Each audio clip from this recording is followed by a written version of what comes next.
నమస్తే welcome to Sakshi business this is Durga. Investment అంటే high income ఉండాలని లేదా ఎక్కువ అమౌంట్ అవసరమని చాలా మంది భావిస్తారు. కానీ నిజానికి తక్కువ మొత్తంతోనే లాంగ్ టర్మ్ లో లార్జ్ కార్పస్ క్రియేట్ చేయొచ్చు.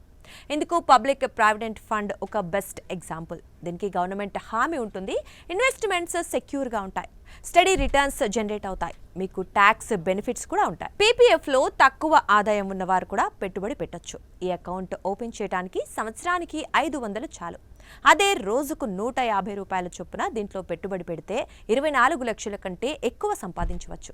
ఈ డబ్బు పదవి విరమణ తర్వాత అవసరాలకు, పిల్లల ఉన్నత విద్యకు లేదా భవిష్యత్తు అవసరాలకు ఉపయోగపడుతుంది. పీపీఎఫ్ లో పెట్టుబడిని ప్రత్యేకంగా నిలిపేది కాంపౌండ్ ఇంట్రెస్ట్. ప్రతి సంవత్సరం మీ అకౌంట్లోని అమౌంట్కి వడ్డీ యాడ్ అవుతుంది. తర్వాతి సంవత్సరాల్లో ఆ వడ్డీపై కూడా వడ్డీ లభిస్తుంది. పీపీఎఫ్ అకౌంట్ మొదట 15 సంవత్సరాలకు మెచ్యూర్ అవుతుంది. ఆ తర్వాత కావాలి అంటే 5 ఏళ్ల చొప్పున ఎక్స్టెండ్ చేసుకోవచ్చు. డబ్బు ఎంత ఎక్కువ కాలం అకౌంట్లో ఉంటే కాంపౌండ్ ఎఫెక్ట్ అంత ఎక్కువగా ఉంటుంది. ఈ స్కీమ్లో ప్రతిరోజు 150 చొప్పున ఇన్వెస్ట్ చేశారనుకుందాం అంటే నెలకు పెట్టుబడి 4500 అవుతుంది.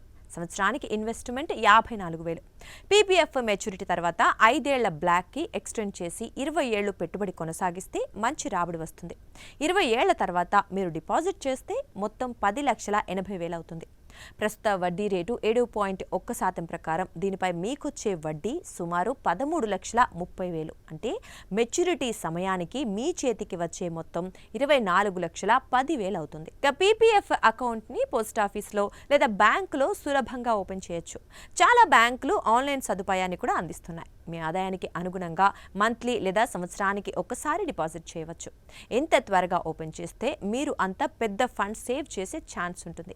పీపీఎఫ్ అకౌంట్కి భారత ప్రభుత్వం హామీ ఇస్తుంది. స్టాక్ మార్కెట్ హెచ్చుతగ్గులు, ఆర్థిక అనిశ్చితులు మీ పెట్టుబడిపై ప్రభావం చూపవు. సేఫ్టీ, తక్కువ రిస్క్ కోరుకునే వారికి ఇది సూట్ అవుతుంది.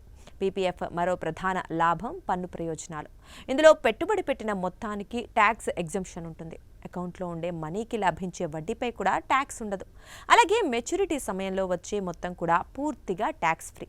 ఈ 3 ప్రయోజనాలు అందించే స్కీమ్లు చాలా అరుదుగా ఉంటాయి. సాక్షి టీవీ ప్రసారాలను నిలిపివేయటం చట్టరీత్యా నేరం. సాక్షి టీవీ ప్రసారాల కోసం మీ స్థానిక కేబుల్ ఆపరేటర్ను వెంటనే సంప్రదించండి. డిటిహెచ్ లో, ఇంటర్నెట్ లో కూడా సాక్షి టీవీ ప్రసారాలను వీక్షించవచ్చు.